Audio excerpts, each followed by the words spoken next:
Yes, and the floor is yours, Mireia. Okay, thank you, Marta, for this introduction of this second webinar in ARISE. In my introduction is a brief summary about the project, the main key pillars of this project. We can start. The idea of the project is what makes ARISE unique is its commitment with the open source technologies.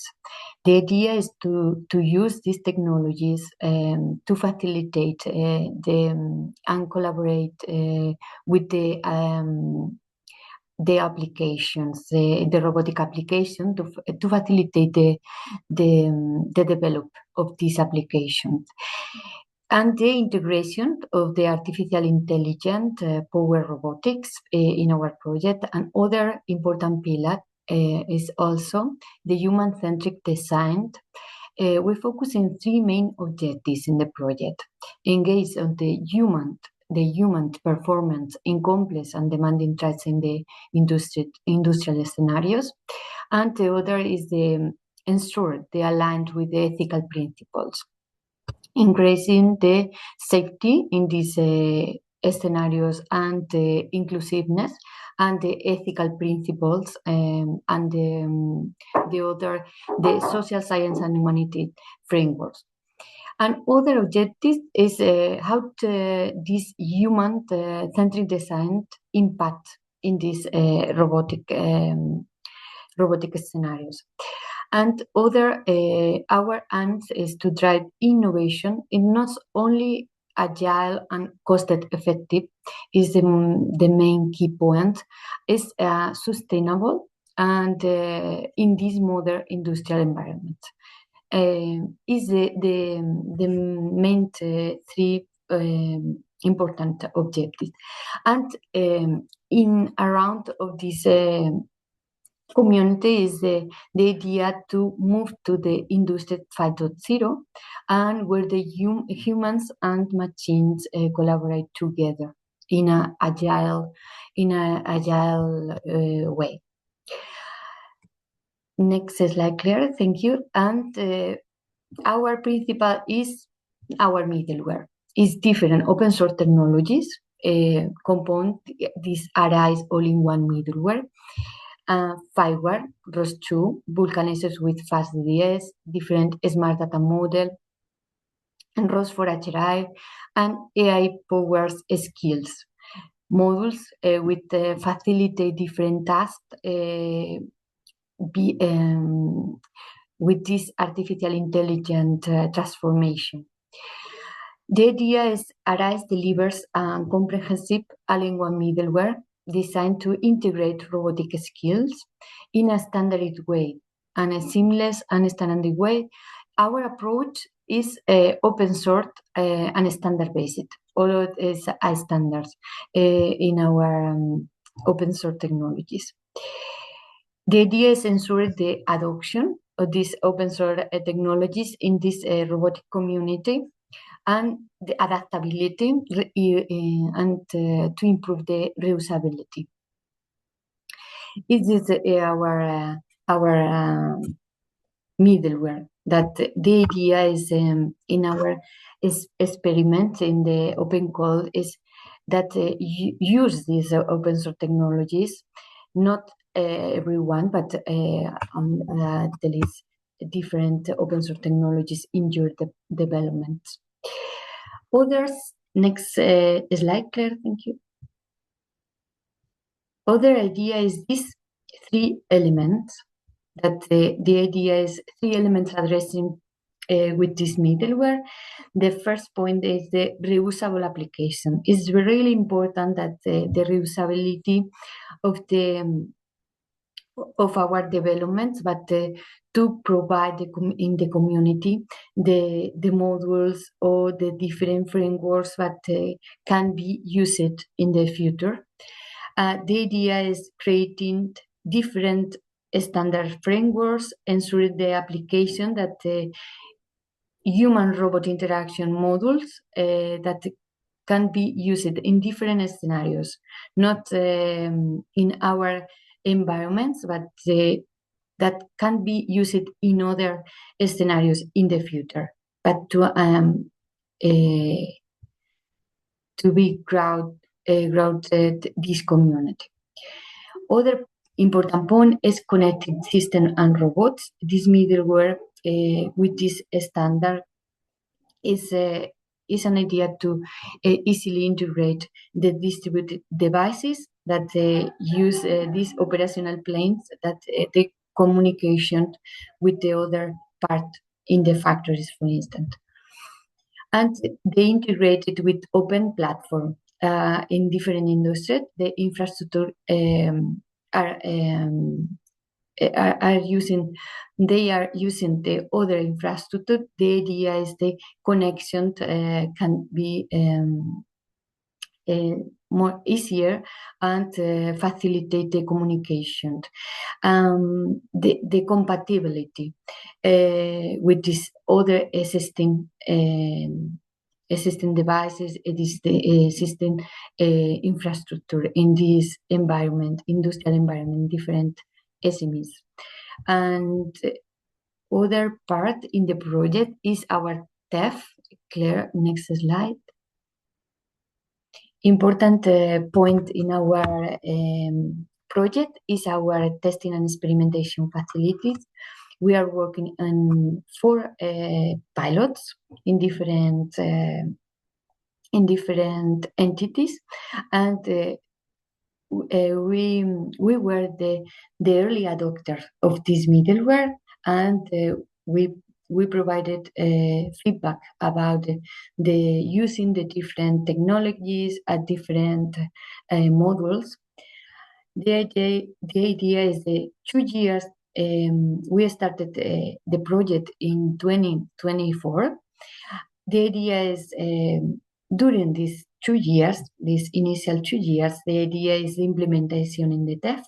And in parallel, we have the first open call beneficiaries, and now we will start with the second open call beneficiaries. The idea is to have the lesson learned to collaborate with our expertise with the beneficiaries with our development in the testing and experimentation facilities. And these pilots are connecting with all of the parts in the project.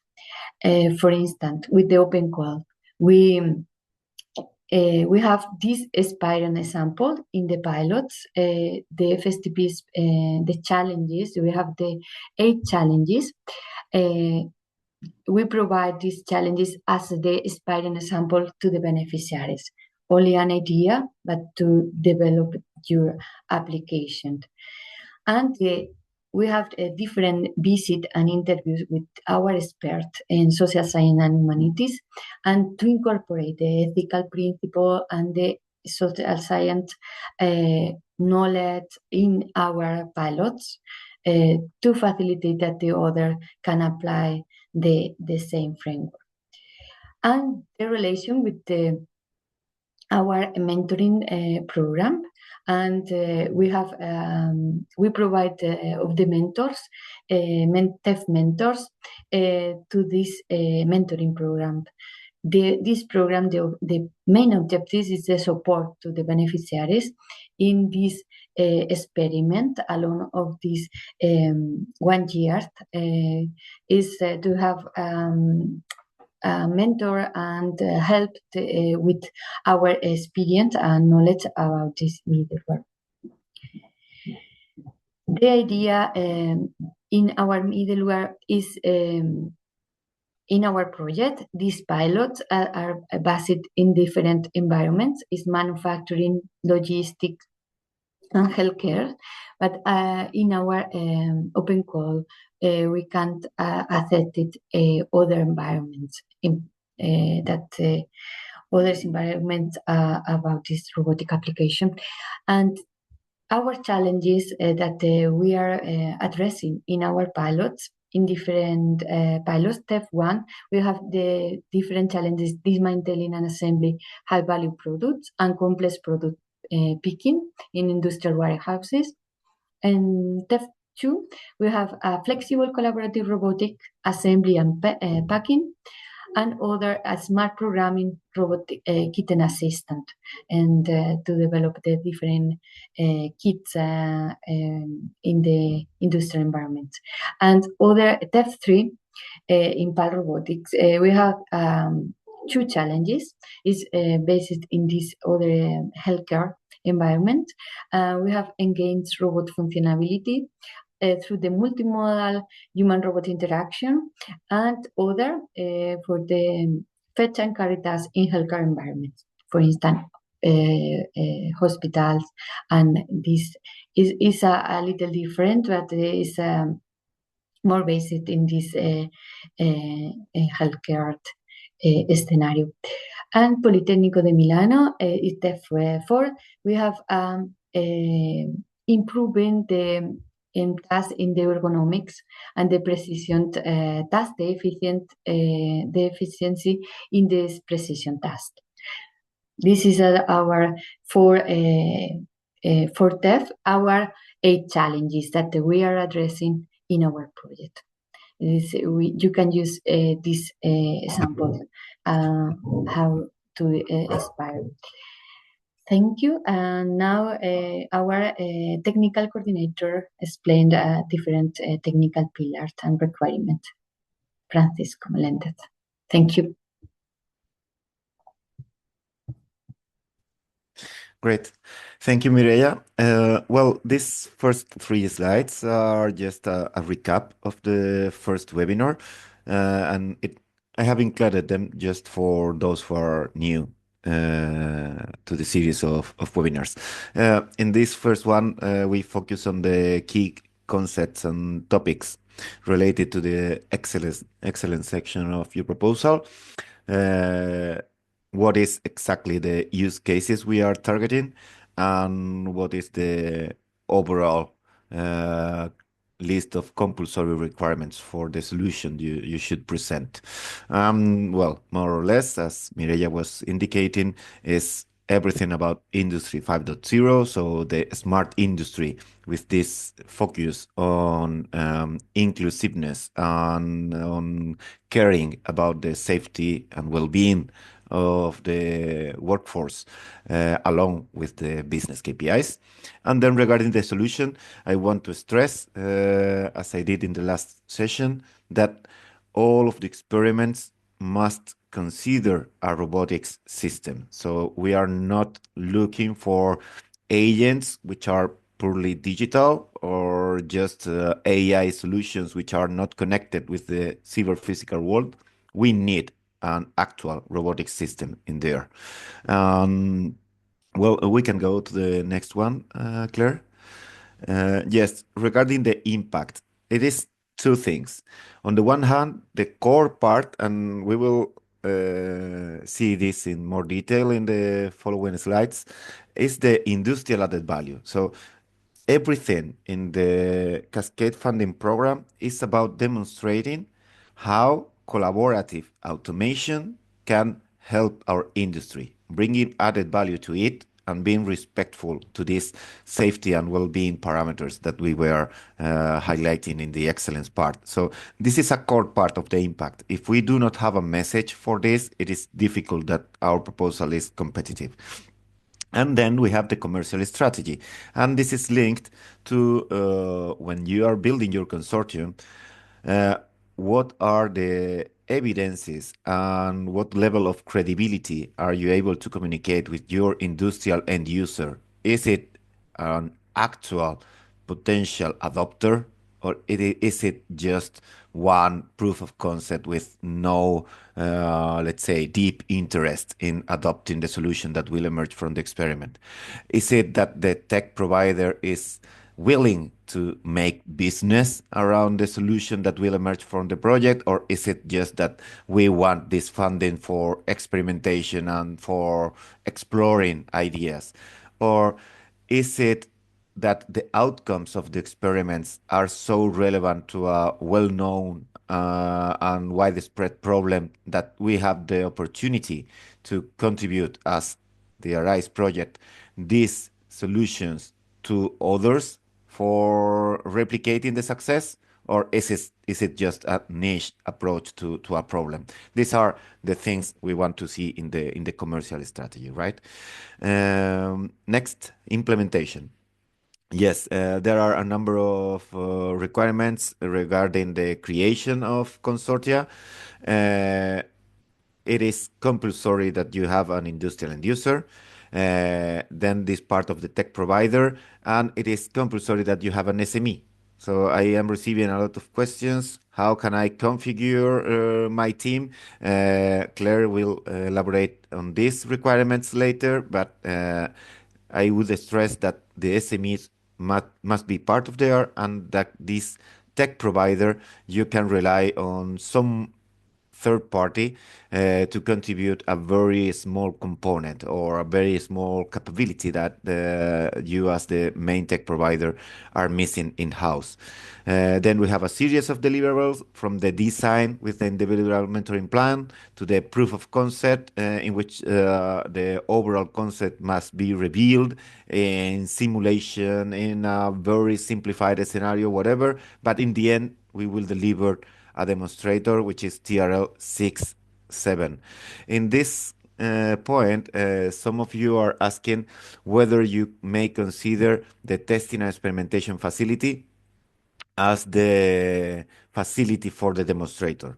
And here, my answer to those who are asking this question is that in the project, there is no commitment in the testing and experimentation facilities to evolve the demonstrator until the TRL 6.7 for specific cases. They are just developing illustrative scenarios. So it is just an agreement you may do privately with the testing and experimentation facilities, but the program itself is not committed to deliver you this maturity in the hosted demonstrator.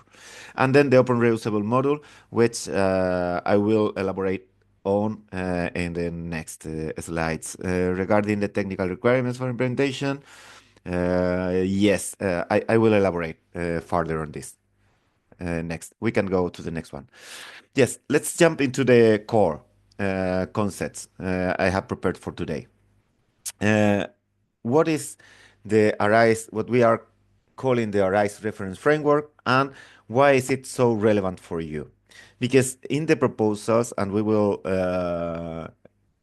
share this with the evaluators of your proposals, they will be looking for this style or this design in your proposals. So we want you to connect these four concepts: challenge, skills, tasks, and mission. And what is to us the challenge? Well, in this case, the challenge is the, let's say, the broader scope of the challenge is defined by the 8 challenges of ARISE. And then you will define, linked to one of these challenges, a particular industrial problem space. And this problem space is not invented or creative, it's just that the needs of your end user is defining this problem space. And in there, you must present what is the problem that the end user is facing, what is the goal that the end user has in improving some business KPIs, and what are the well-being, safety, inclusiveness parameters that the end user needs to control or improve to achieve this goal. Then the mission. This is a core part of the reference framework. We need to define the mission as the purpose of the robotics system. And the purpose is only one. So I am a robot that is helping with the disassembly, a robot that is helping with the assembly, with the sorting of elements, with the palletization of element. What is the mission and purpose of the robot? And abstractly, we could define that a main controller, the main behavior of the robot, that is the mission.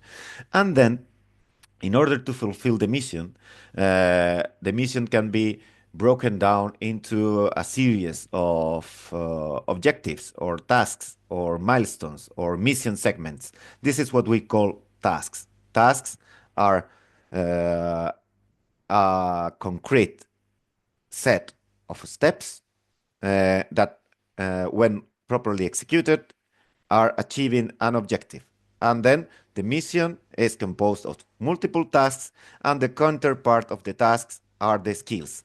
A skill is a software-based complex behavior that allows the robot to execute the task and to achieve these intermediate objectives. So somehow, if we have this shared vocabulary and we write our proposal in line with this reference framework, it will be easier and fair for all of you to receive the evaluations, because more or less we are all aligned when we are competing in the idea we are proposing. And then it will be, of course, an artifact that will help us speed up in the execution of the eventual experiment. I think, yes, we can go next. Implementation and deployment. In here, I want to stress a couple of things. Mireia presented this diagram, and we want first to demonstrate this concept of collaborative robotics application at work. And this target we have, that we demonstrate that business KPIs can be improved while taking care of well-being, safety, inclusiveness, and augmenting the human labor. That is the core part, and this is the block of the collaborative robotics application. But in the ARISE program, we do have this requirement that we demonstrate that this concept is beyond the standalone behavior of the robotics application. We are connecting with Industry 4.0, and that is where we are seeking for ideas that are able to connect the collaborative robotics application with a data-driven environment in which the operational plane, other workstations, sensors, whatever appliances that you have in the factory floor is connected with your collaborative robotics application. And we go even beyond that to the analytical plane, in which the data is in the floor is relevant to some kind of business utility or endpoint. We could even consider in the analytical plane the integration with AI-powered services that usually are not running in the edge, or whatever cloud-based services that could be relevant for you in your business. So from this slide, relevant message, it is the collaborative robotics application. You need to demonstrate in your concept why this is a success story for an Industry 5.0 case around collaborative robotics applications. And then we need to demonstrate how we are breaking the silo of the standalone robotics application in an Industry 4.0 environment. So we are connected with floor data and enterprise data. This is more or less what we want. In the proof of concept, as I said, we may consider very advanced simulations or very simplified environments, but the concept must be there very soon in the experiment. I would say by month number 3, we shall have a very advanced concept demonstrator. Then the TRL 6.7 is more advanced in the project by month 9, just for you to keep in mind. And I think that we can go to the next slide. And this is a core part of the presentation today, because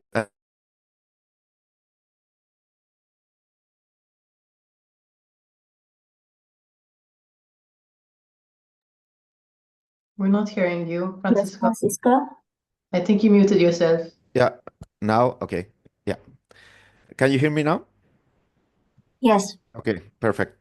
Let's start with the first visual, the one that states your solution. So the ARISE program is defined to be really open and flexible for you guys as participants in the mentoring program, and you are free to choose whatever approaches or technologies you feel comfortable with. But inside this whole puzzle that you are creating in your solution, we are asking you to focus on two particular pieces of this puzzle. One is this use of the ARISE middleware platform to pivot the data from the collaborative robotics application to other floor endpoints or enterprise endpoints. And the second part is the creation of a reusable module. And we have some requirements for the ARISE middleware. You already listened that we propose 3 tools: ROS for HRI, Vulkan Nexus, and Fireware for the 3 dimensions: robotics, human-robot interaction, field, factory floor middleware, and enterprise middleware. And then it is this part of the reusable module. And then we can go to the right part of the slide, in which I am presenting a very old example from when ROS emerged and somehow found its place in the academia, in the robotics laboratories.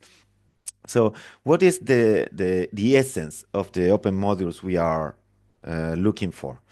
Well, when ROS emerged, my background is on mobile robotics and reactive navigation.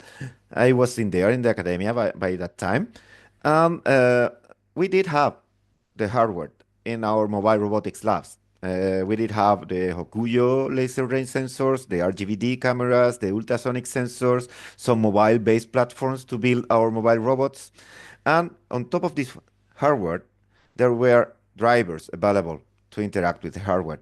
And each of the mobile robotics laboratories had their own navigation stack to implement the behaviors. So to implement the perception system, the localization, the mapping, the reactive navigation, and the path planning. It was a moment in which more or less every single lab dedicated time to assess whether it was worth it or not to jump into ROS or to take the algorithm into the ROS packages. And somehow the navigation stack started to improve and get better and better and better. And in the end, it became the reusable module in which more or less every scientist was bringing the algorithm. So let's consider the old-fashioned ROS1 navigation stack, the precursor of this idea of reusable module. What was it? Well, inside the embedded robotics platform, we had some kind of common middleware, which was the ROS middleware. In our case, Industry 4.0, we are referring to the ARISE middleware as the tool. And then there were some composable modules. So the ROS drivers package was a package of ROS that somehow accelerated the integration with the hardware drivers and served the data for the ROS middleware to consume it properly. Then there were packages for localization and for map building. Somehow a perimeter was defined for the navigation. What was the unit of value delivered by the reusable module? Well, if you deploy the navigation stack, you can tell your robot, go to whatever pose in your environment you want. And the pose was an XY coordinate plus the rotation. Okay, this is the added value that my reusable module is doing. It's a contained unit of added value that if you run it, it solves the problem of going to. This is the skill, going to. But what was the added value it was encapsulating? Well, when you run the navigation stack module in your robotic platform, you have default and off-the-shelf utilities for the following. Sensor observations. You are not with the navigation module integrating the hardware. You are encoding how the laser range, the ultrasonic sensors, the RGBD camera inputs are encoded in the in a way of observation for the maps and the reactive navigation to operate. Then it was a series of utilities. So cost maps. So in your map for the navigation, you have a way of putting weights into the obstacles and identifying what are free spaces, traversable spaces, or obstacles. You have also tools to edit the map or to integrate maps and even to create the maps. And then two relevant parts. The obstacle avoidance or reactive navigation are offering for you a default algorithm that allows the robot to move. Perhaps it is not perfect, but it is already functional. And it is not blocked by intellectual property. It is something that is a prototype or a community version of the algorithm, but allows you to make the robot work. Whoever that wanted to have a more elaborated behavior had a mechanism to replace that algorithm by the proprietary one. But the module itself has a default behavior. Same happens with the path planner. You had 1, 2, 3 algorithms that were open algorithms ready to operate, and you can replace it by your IP.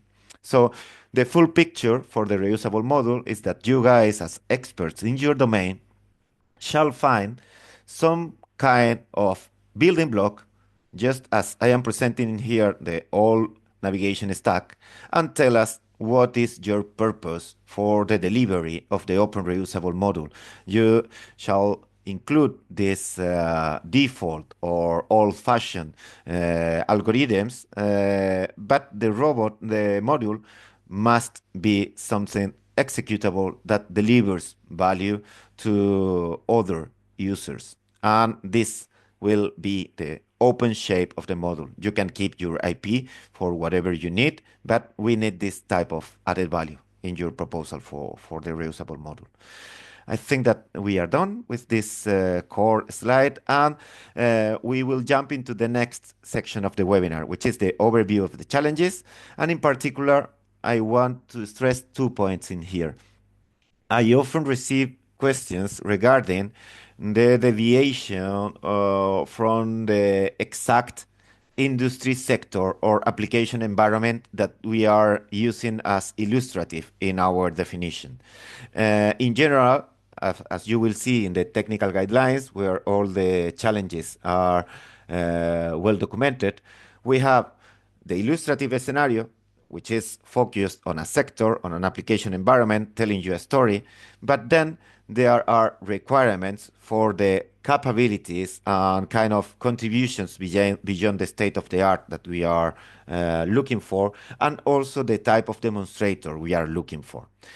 Again, the essence and the spirit of the program is not to be rigid, it's to be inclusive. So it is up to you to justify and to elaborate the proposal in a way that it is credible that despite you are not operating in the same environment, your contributions directly apply to the challenge. And in that case, if your story is coherent and it sounds credible, you won't be penalized by the evaluators. And we will tell this to the evaluators. So this is the overall role.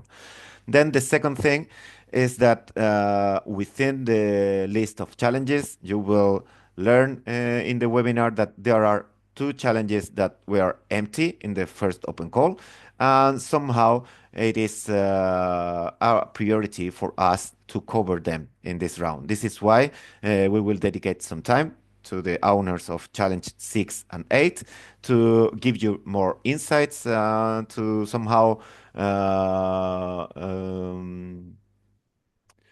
bring into the surface what are the needs that we are willing to cover with the program.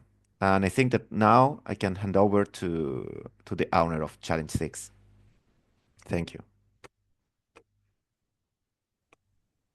Hi everyone, my name is Lorenzo Ferrini. I'm a robotic software engineer at Power Robotics. And today I will briefly present you challenge 6 by going through a scenario that might cover the challenge, trying to solve issues within the challenge, and showing you how we might see the different middleware components that we've seen so far as active components to solve this specific challenge. What is it about challenge number 6? It's about moving from routine logistics executed by staff within scenarios that might be, for instance, an healthcare scenario, to trusted robotic assistants that perform fetch and carry of supplies within that specific environment. Yes, next slide, please. Thank you. The big challenge at this point, one of the big challenges that we are seeing in healthcare scenarios is the fact that the staff spends a lot of time delivering supplies. And this is something that at the current state, how it is managed, it not only requires a lot of time by the personnel to do repetitive tasks, but also introduces might take to interruptions and issues with coordination between humans. Moreover, we have crowded corridors limiting the safety of the environments. And in general, we have complicated handovers that might fail. How could a robotic application about fetch and carry tasks solve these issues?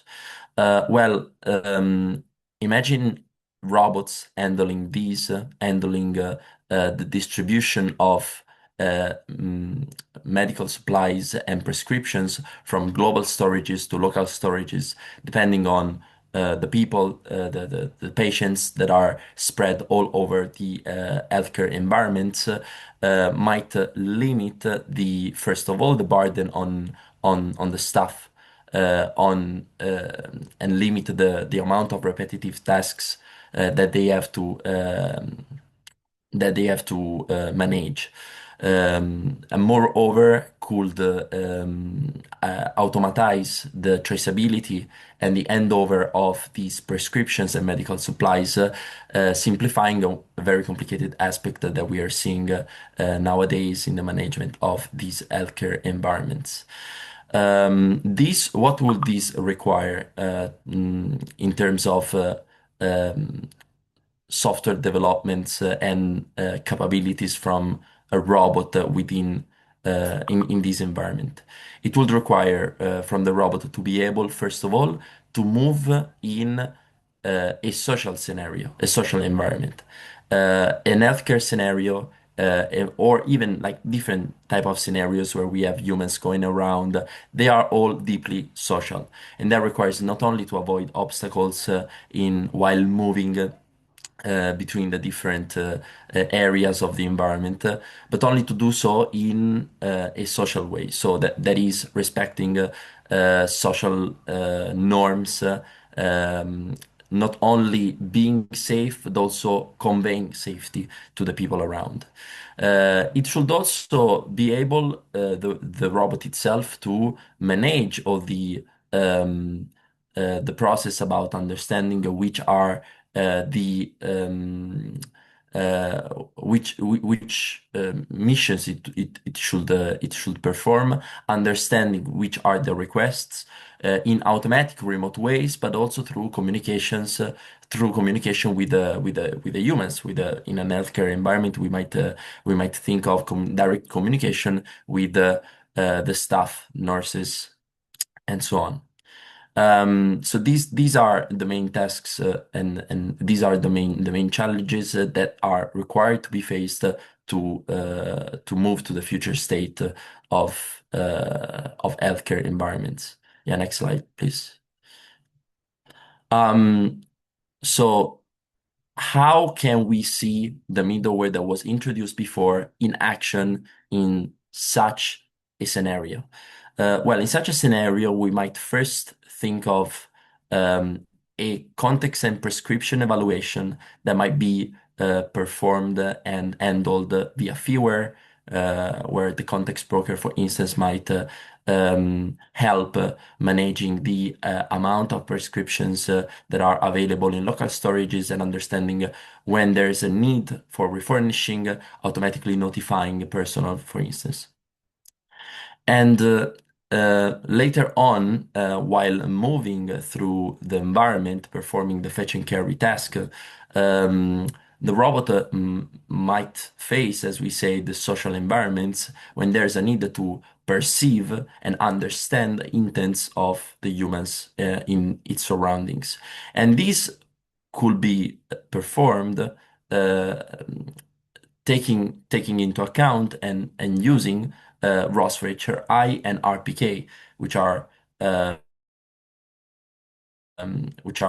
as the others that you would familiarize with during within ARISE that help robots to understand their surroundings in terms of social signals and social perceptions.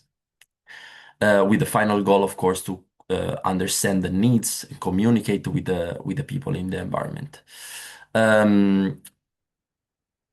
Regarding the safe navigation, of course, there is a need for safe navigation. What's safe navigation? As I said before, there's a social there's a need for the robot to convey safety, but there's also an actual need for safety on the robot that is actually executing commands and actually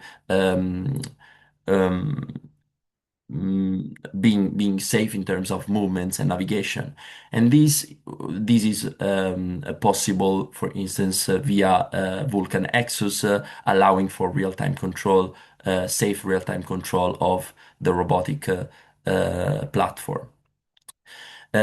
To close the loop regarding the automatization of the fetch and carry task and possible notifications that could be sent to the personnel to alert about possible needs for refurnishing, we could close all of these once again with fewer technologies that could help in this case.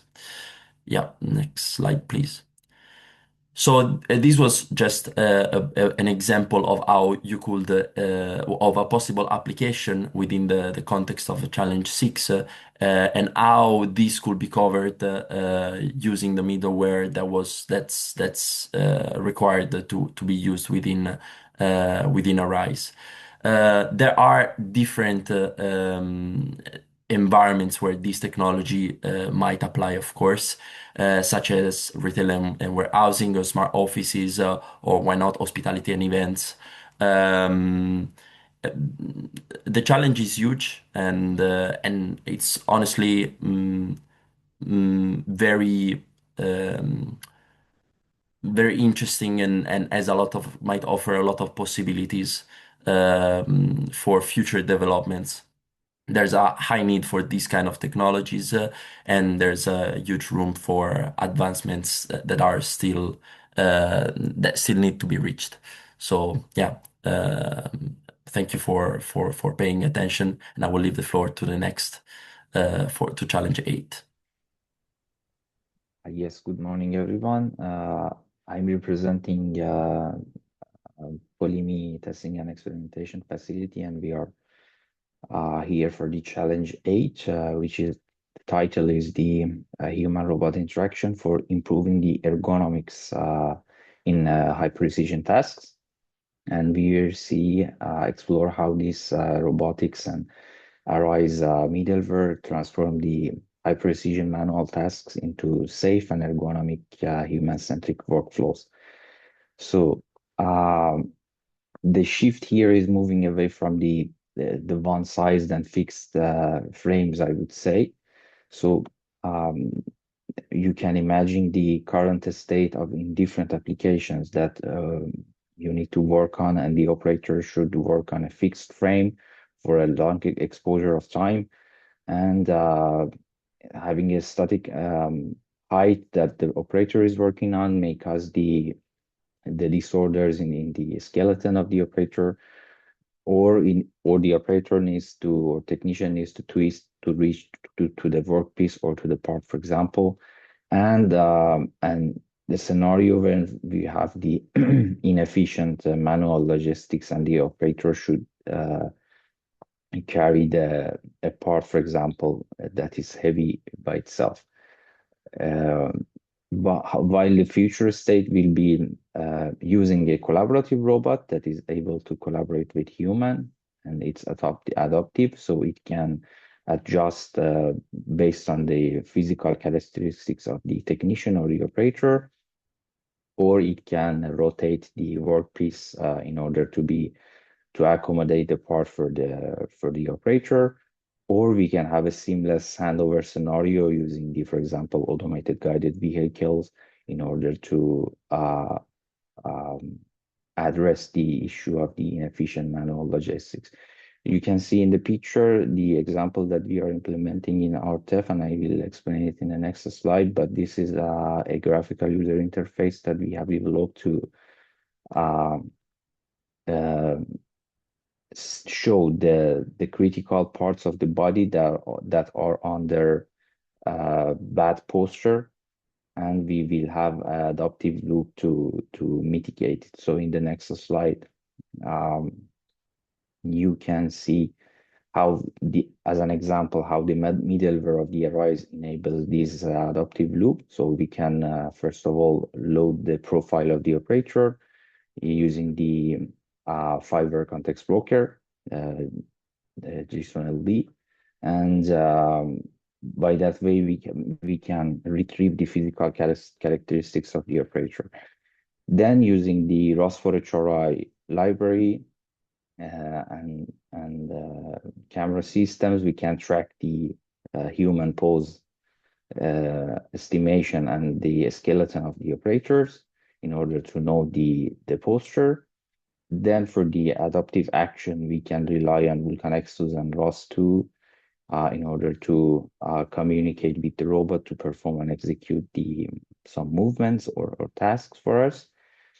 And also for the logistics and connection to the automated guided vehicle, we have this Arise middleware where we can trigger some topics and messages or some commands to the AGV for pick up and hand over the material for the operator.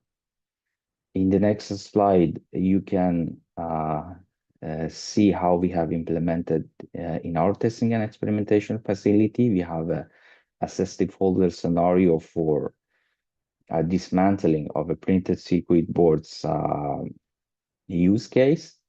So first of all, we have the multi-view perception using 3 RGB-D cameras, and we are using the ROS4HRI and Alpha Pose in order to perform the human pose estimation.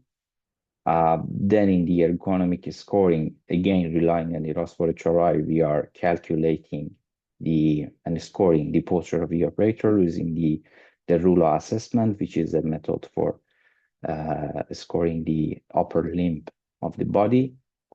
Again, here for transfer of the messages, we are relying on NGSI-LD and Fiverr in order to have the data and key points of the human body and the skeleton. Then we are relying on the intelligence voice HRI using RPK framework of PAR Robotics together with LLMs and Whisper for understanding the vocal commands of the operator, where the operator asks the robot to move down or up or or in any directions in order to accommodate the part or workpiece for the operator to work on. And at the end, we have the feedback and the action part that the robots are using the VulcanExus and ROS2 moves and executes and moves the end effector to hold the workpiece in a proper position for the human. And also we have used a graphical user interface, again empowered by Arise middleware, to show the historical data of the human posture and the scorings that we have calculated by Rula in order to study this ergonomic effect in more long term, I would say, like a history for each operator.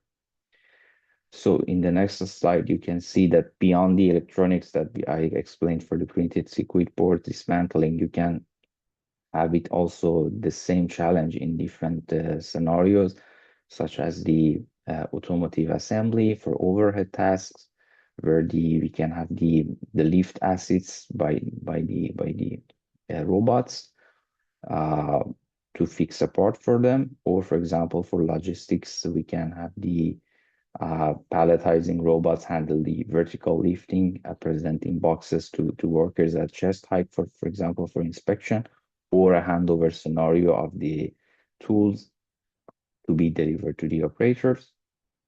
We can also have the application in healthcare, robotics for surgical assistance. It's more high-tech, but still the same challenge, where the robotic arms hold the endoscopes steady for long hours, and yeah, moving only the surgeon command to reduce fatigue for the human, and also for the automation of the labs for sample handling, where the dual arm cobots can hold the test tubes at optimal angles for pipetting and reducing the repetitive strain injuries. So these are also the applications for sure are not limited to what we present, but yeah, these are just some examples that you can have in mind in order to see your specific use case and apply this challenge 8, which is mainly for improving the ergonomics using the robots, and or better, I would say, collaborative robots. Thank you. Thank you very much. I will proceed with the more administrative aspects of the open call to guide you on how to apply successfully. So just hold off with your questions. After this section, we will be introducing the Q&A. So you'll soon be able to ask your questions. This is a repetition of what was presented in the first webinar with some minor modifications, but I'll go through the slides as a recap for those who are new. So as you know, the deadline is approaching on the 4th of February. We are selecting 13 projects and they will be supported over 12 months. You'll be receiving up to 200,000 euros per project. So that's the maximum, and anything above that will need to be funded by you. The activities that will be funded have already been described. So essentially, you need to address one of the 8 challenges that we've already spoken about, and you need to be within the scope of the ARISE project.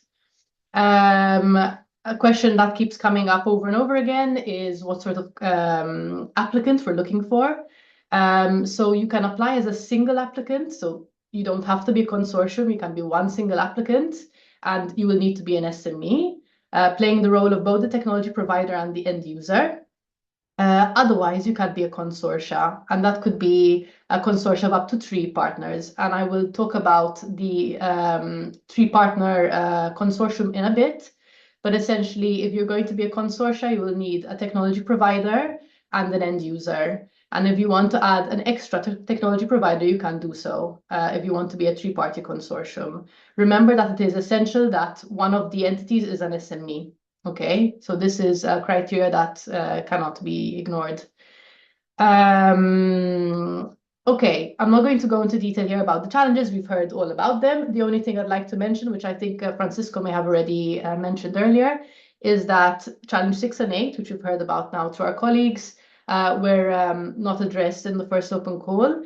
So what will likely happen is in the final stage of evaluation, where we will have a jury day, one of the criteria that we will be assessing is the topics that have been addressed. And because the European Commission have insisted that we cover topics 6 and 8, it could be that we will give priority to those projects that have addressed those topics. Obviously, do not try and address the topics for the sake of it. You need to have a solid proposal which fits your business models, your technical expertise. But we are going to give priority to these 2 challenges that have not been addressed in the first open call. Okay, very quickly. I mean, most of you probably have already seen the landing page of the open call because there's very little time left until the deadline. But for those of you who aren't familiar with the landing page, we provide all the essential information, including links to key documents. The most important documents, I would say, are the guide for applicants and the technical guidelines. So the guide for applicants includes all the information you need to understand what is considered in scope, what is considered eligible for this proposal. There's information about the evaluation stages, so how you will be evaluated, information of the timeline as well, and also information on how you will be receiving the funding. And we'll talk about that more in a bit. The technical guidelines gives you information on more in-depth information on the technical aspects of the ARISE project and the challenges. There's also another document called the sub-grant agreement, and that is the contract that you will be signing with the consortium if you are selected.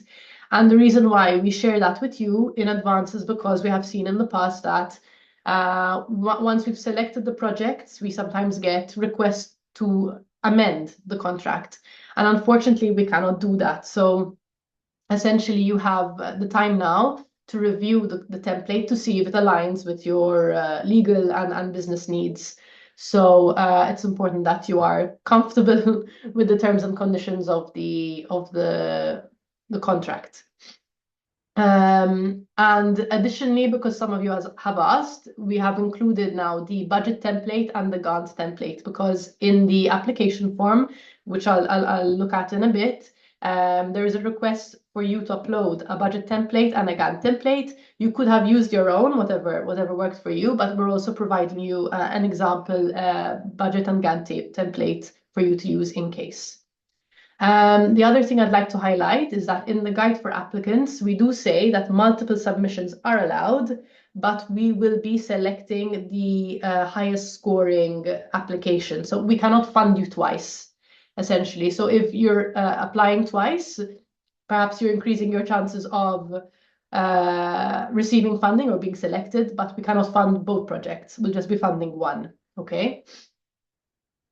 I'll go through the application form, the online application form briefly. As you see, it's split into different sections. The first one involves basic information where you have to provide your project title, the description, the selected challenge, so just one selected challenge, and contact person details. And we'll also ask you if you are financially or personally linked with any of the ARISE consortium partners. This is because we have to prevent conflict of interest. And if there is conflict of interest, it doesn't mean you are ineligible, but we will take note to make sure that we prevent any form of conflict of interest during the evaluation stages. So that is why it's important for you to notify us in the application form. Following that, we are asking for legal information. So this is where you specify what type of applicant you are, if you're a single applicant, if you are two partners, if you are three partners.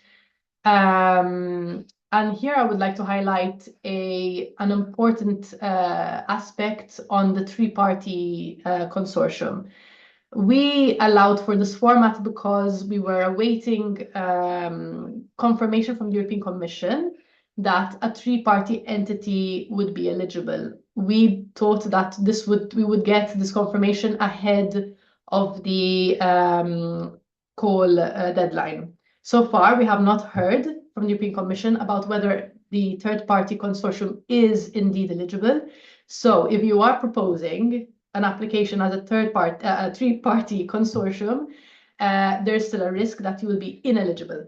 Okay, so to err on the side of caution, I would say do not go for that format, but there is still some time until the deadline closes. So it is really up to you. It is a risk you'll be taking because until now we do not have the confirmation that three-party consortia are allowed. Tell me. Yes. Well, we shall discuss this later after the webinar, and then perhaps we can do a communication to all of the guys about this particular comment. Yeah. Okay.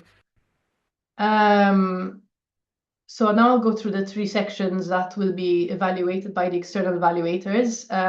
Francisco already went into details, so I won't spend too much time. But essentially, for excellence, you need to talk about the objectives and ambition, the soundness of approach and credibility, and human centricity, because this is core to Arise. And you can also add, upload a PDF presentation in addition to the application form.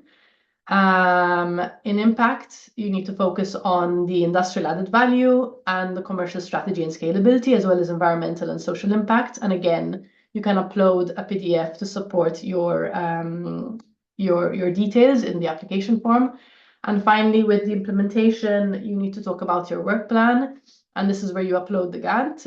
You need to talk about your team and the resources. And this is where we ask you to upload a budget file, breaking down the costs of your application, of your project. There is also an additional budget form, and it basically breaks down the costs, and I'll show you in a second, according to the Marie Curie action. So you need to talk about specific costs. And obviously, this budget breakdown needs to match the uploaded budget file, naturally, because you can't have 2 different budgets.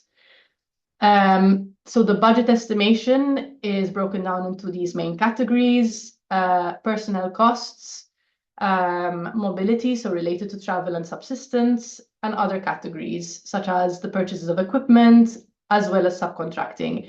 And subcontracting is capped at 15% of the total project cost. Remember that when you're engaging a subcontractor, the subcontractor has to provide support to the project. So they cannot be doing core work. Obviously, your consortium or you as a single applicant should have the capabilities to deliver the majority of the work.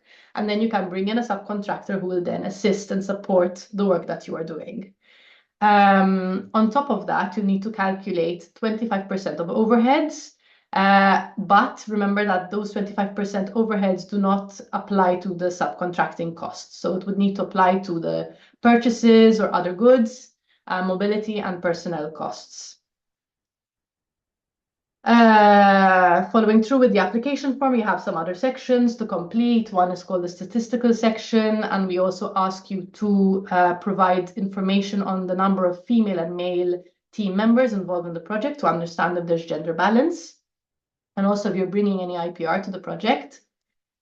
And finally, it's necessary to do an ethics review of your project. In fact, there will be an ethics evaluation once your project has been selected.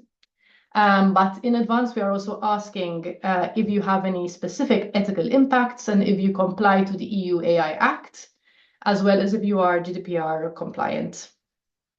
And I'm coming towards the end of my presentation. Here, I'm just giving you a snapshot of the expected evaluation stages. So once the call closes on the 4th of February, there will be a first check where we make sure that you are indeed eligible according to the details specified in the guide for applicants. And there will be a second check where the selection committee will review the applications that pass the first check to see if you are indeed in scope of the Arise project, and to see whether you have a European dimension, because this is also another aspect. All of this is detailed in the guide for applicants. If you pass, and even if you fail, you'll still receive a notification telling you the results of your project. But if you pass, you will then move to the next stage, which is the independent individual evaluation, where we bring in 2 experts. We bring in several experts, but 2 experts independent of the Arise project will review each application, okay? And they will give a score to your application. And that will result in a ranking list. So the score will be up to 15, and the ones who are highest ranking will be considered for the next step. So there will be a consensus meeting amongst the selection committee, partners of the project, And we will look at the ranking list with the highest ranking proposals first, and then we will draw a cutoff because we can only select so many projects.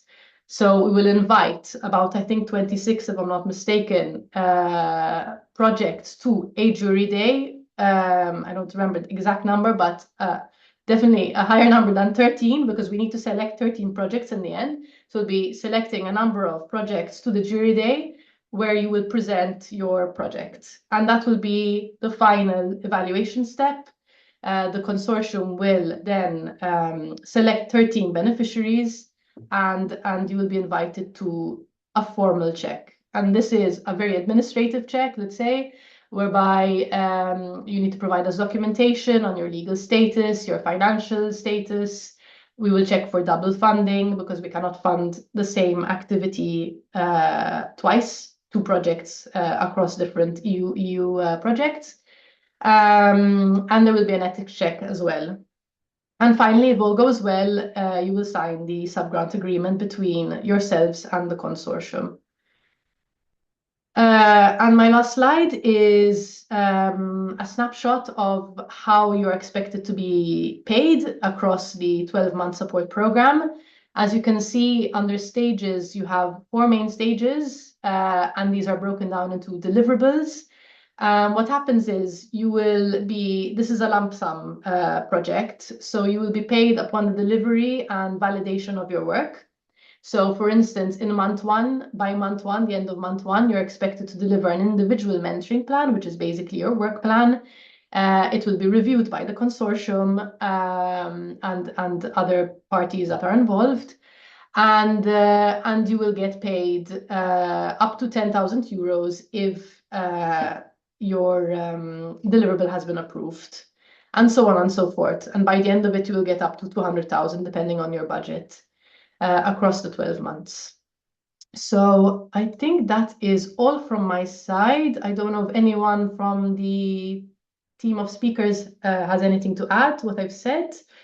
If not, we can go to Q&As.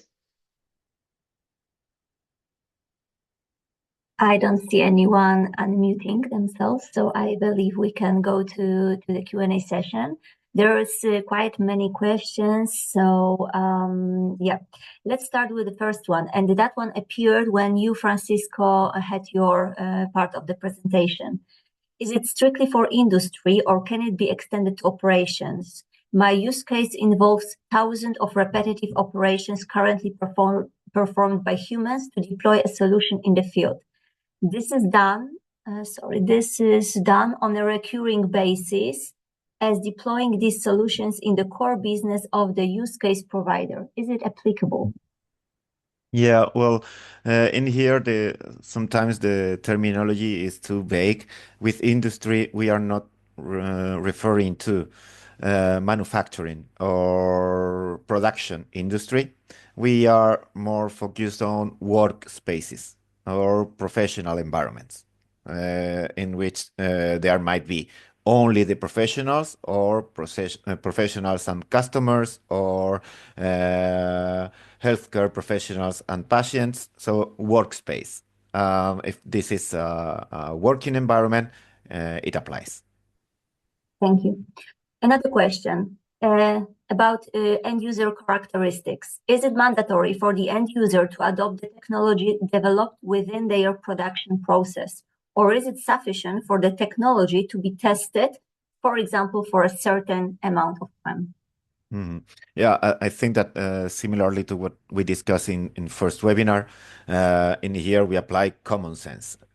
It is that we think we can force or that anyone is going to present a proposal in which 100% it is ensured that the end user will adopt the solution. I think this is not realistic. So you must put your efforts on building credible claims and evidences that there is an interest in adopting the solution. If it is just meant to explore a concept and then throw it away, then this will be definitely penalized by the evaluators. So it is meant to solve a problem of the end user. And if the solution works, it shall be. It has the potential to be adopted. So what will be scored? The potentiality to be adopted, the willingness of the end user to adopt the solution. If it is just an exploration, then it is somehow a bit weaker in that dimension. Thank you. And Claire, do you have a template of the application form that you can share so we can work on it offline before the submission? No, it has to be done all online, but you can return to it several times, so you can save and continue, and continue until the deadline. Thank you. And I believe this one you can also answer. Is it possible to apply if both the end user and the tech provider are SMEs from the same country? In that case, Spain. And regarding the evaluation panel, do proposals with partners from different countries have priority? No. So you can apply from the same country, and there's no penalization. The next one. The budget does not allow to purchase or rental of robots, but are accessory components, including hardware, permitted? Yeah, I would say here, and perhaps Claire can add something more specific regarding the budget. In here, what we apply again is the rule of what are let's say the core dimension for expending the money. If you need something that is just complementary and you need to invest in some appliances, that's perfectly fine.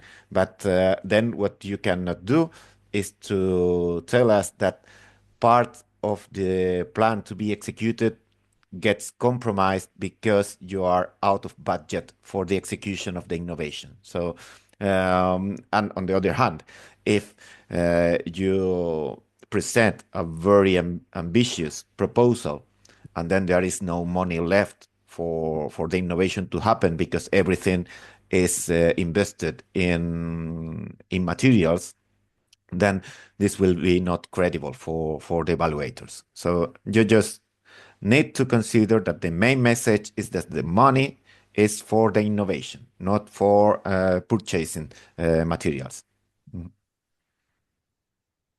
Claire, want to add something regarding budget? I agree with Francisco.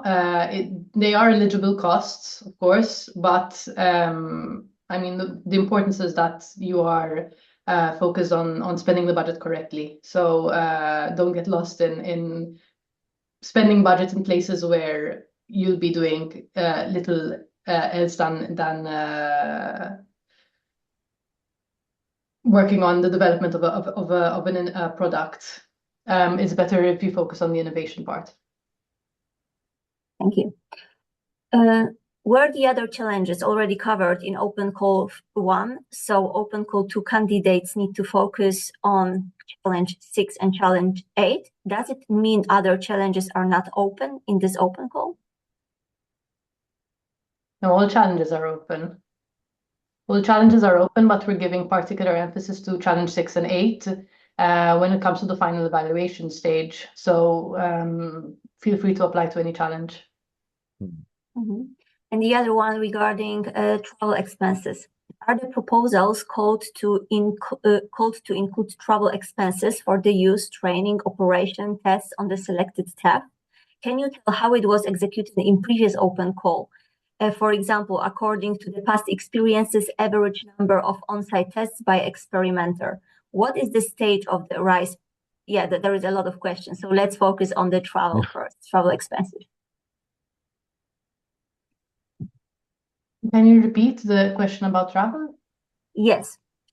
Are the proposals called to include travel expenses for the use, training, operation, tests on the selected tests? Okay. No, I mean, this is really up to you. I don't think, and maybe Francisco can confirm, but I don't think there is any obligation. But Francisco, you've been involved in the first Open Call, so perhaps you're more familiar with what the average tendency was in terms of travel with the other applicants. Yeah, I was just checking the chat to to better understand the question, we have not written down requirements to force this time of visits. So at the point that we are in execution, or even if in the proposal you present this as a meaningful budget investment, this will have not at all penalization. And in fact, if somehow this is presented as a consistent approach to engage with the program, that will be considered as a strong point. So we are not adding compulsory requirement for that, but if you do see a value in that, it can be covered. Yes. Thank you. Challenge 6 right now. Is it mandatory to use the Tiago robot? For example, we are an SME focused on designing robotic solutions. We have our own low-cost robot design for elderly home care. We would like to submit a proposal involving fetching and carrying tasks in a home care context to improve support for older adults and communication with care staff. Would this be eligible? Could we use our robot design? I have received these questions via Discord and somewhere else. And if you see in the technical guidelines, you have this part of the illustrative scenario. In that case, since our testing and experimentation facilities rely on the Tiago robot, they are explicitly mentioned it. But it is not limited to the Tiago. You can use your own platform for that. And what level of task and system complexity is expected to be considered sufficient? Are we aiming for a fully mobile humanoid setup like RRI, navigation, perception, motion planning, interaction, or is this simpler configuration such as Tiago head acceptable if it solves a well-defined problem? In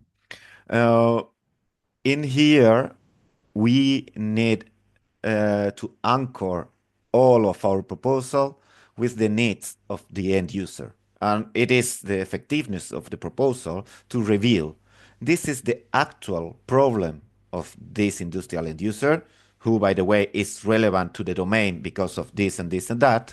The collaborative robotics application needs to cover these requirements with great proficiency. If not, it will be not adopted. So we have a trade-off. Is perhaps it is something very creative and fancy that is needed for the concept to operate, or perhaps it is something very narrow but very robust and reliable. Somehow both cases can exist, but I would say that the closest you are, the closer you are to operational commercial performance, the better for the type of stories we are looking for. And do we have to use the Arise middleware in our solution? Yes, as I said, you are free to use whatever you want to do to approach the design, whatever you want to approach it, but there are two missing pieces in that puzzle. One is the demonstration of the proof of concept around the Arise middleware. So this connection of the robot with some data threads in your floor and your business. And the other thing is the creation of the reusable module. We are putting public money for the commission to the demonstration of these two concepts. For the rest, you can do whatever. But part of the execution of the experiment is to give a concept, to test the middleware platform, and to implement the open reusable module with these ROS2 interfaces. Thank you very much. And the other one is for Claire about some definition clarification regarding startups. So we have the question that in the requirements for startups in our documentation, there is information to employ more than 2 full-time equivalent staff, to have either over 50k euro in early stage private investment or a sales growth rate above 50% per year. I would like to request a clarification. If a technology-oriented startup has been incorporated only a few months ago, does not yet a consolidated financial statement, and is currently operated exclusively by its funding partners without additional employees, would it still be considered eligible to participate in the call? I think the best thing would be for you to write an email to the official email address of Arise, which is in the guide for applicants, because that way I can look at it with my legal team, because you may run into difficulties if you are selected. During the formal check, we'll need to require specific documents about financial stability, and that is where you may run into difficulties, especially seeing that your status, if I understood well from the question, is you're still publicly owned. Did I understand well, Marta, that they are not independent? I cannot tell from the information that we got. So as you told Claire, maybe the best way will be to actually write us an email so we can check. Thank you. And the email address is to be found in the guide for applicants, correct? Yes. Okay. Another question, if there is a tech provider and an end user, do both of them need to have their own separate budget? For example, could the tech provider request 120,000 euro and the end user 60,000 euro, as long as the total remains below 200? Or are both required to request an equal share of the budget? Oh, no, there's no need to request an equal share of the budget. The important thing, as I mentioned earlier, is to stay under 200,000, or you can exceed, but you have to make clear in the budget that you're going to be covering anything above 200K. The way you split the budget across the consortium is really up to you. It depends on the activities, the duration of work, etc. So this really just needs to make sense. It shouldn't be split into. It shouldn't be 100K and 100K unless it makes obvious sense.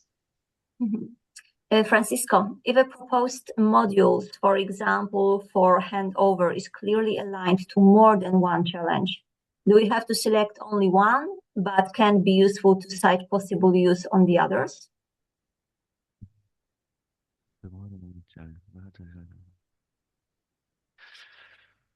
Yes. What is more or less the key message in here? You must select one challenge. That's no doubt on this part. But you shall select the challenge that aligns the most. If it is your added value proposition is so traversal that it has an impact for other challenge or the challenges, please state it this way, because this is something that I can even take note to explicitly communicate to the evaluators, that if somehow the versatility of your contribution is so well expressed that we can reuse it in other challenges, that shall be considered a green light for the claim. So it's good if it is so applicable that it has impact in other challenges. It is a good thing to put in the proposal, but you must choose the one that aligns the most with your overall concept. Thank you. Are two end users allowed? Two end users allowed.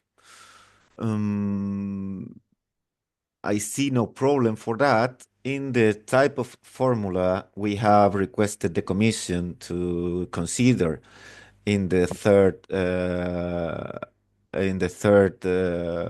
party or third participant. We are considering a second tech provider. A second tech provider as an auxiliary means to extend the tech provider one. That includes universities or living labs or RTOs or technology centers playing the role of complementary end user. If we are considering two companies,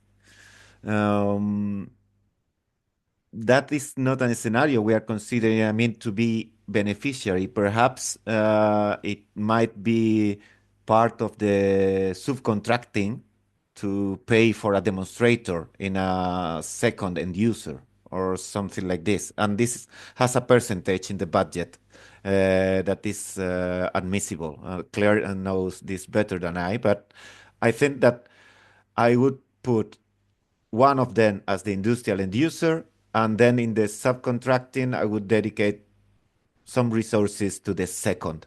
And then in the proposal, I will add a clear message that this experiment considers not only one demonstrator, but a second one. The main one is this, and the second one will be subcontracted or something like this. I would create the story that way. But two end users as beneficiaries without a technical role, I think we didn't cover that scenario. No, and I think if we look at the guide for applicants, we specify that there needs to be a technology provider, so that would be the ideal case. Thank you both.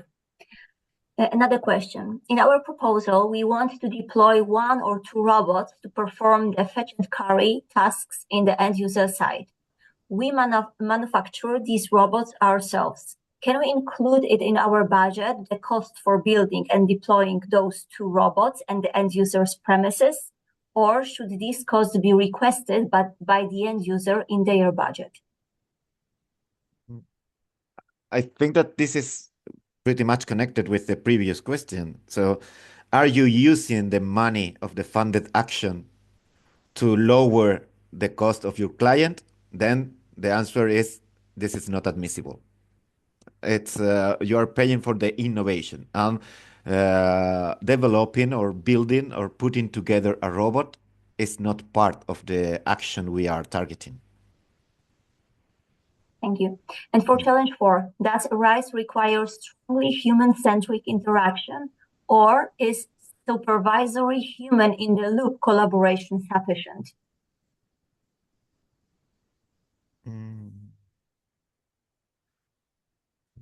Human-in-the-loop collaboration sufficient. These are just the edge cases. So what we want to be is as ambitious as possible regarding the human-robot interaction or the collaboration. And the ideal situation is that human and robots are collaborating physically in the same space. However, if the scenario defined for the collaborative robotic application and the human playing their supervisory role is very relevant and it's very well motivated how we are making a difference for that industrial end user, then it's okay. But let's say if I need to say what is our target is that we have even physical collaboration in a shared task space. Thank you. And there is a question that I believe I can answer. Could you advise whether there is a direct email contact for queries about this call? Where we have used the inquiry form on the RISE website, but have not yet received a response. The best way to contact us is to use help desk.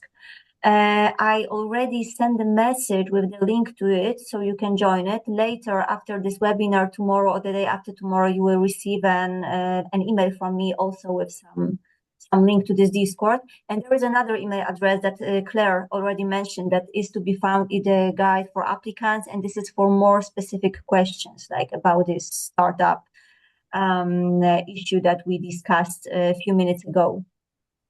So I highly encourage you to do that. On our website is, I'd say, the least sufficient tool to contact us. So I highly recommend using Discord. And also the question, another regarding that, when I will receive an answer. I think that our experts here, both Claire and Francisco, they are trying to answer your question on Discord daily. So can you please confirm that you will spend some time today or tomorrow to answer these new questions, Francisco and Claire? Mm-hmm. Great. Another one. I am not fully sure what kind of items can be included in the budget regarding the robot we plan to use. For example, can we include AI-related equipment or components needed to improve the robot so it can perform the required task? In this case, it would clearly involve innovation. Is this type of cost eligible? To me, that sounds like the clear case for investing in some kind of features. Thank you. That was the last question. Anything that you would like to add, Claire, Francisco, Mireia, Lorenzo, Nima? Not from my side.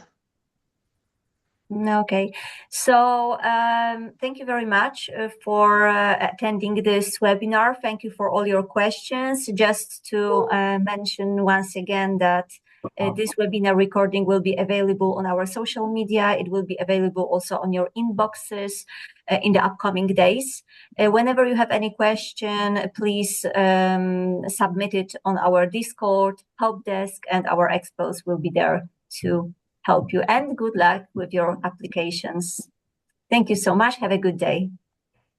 Thank you. Thank you.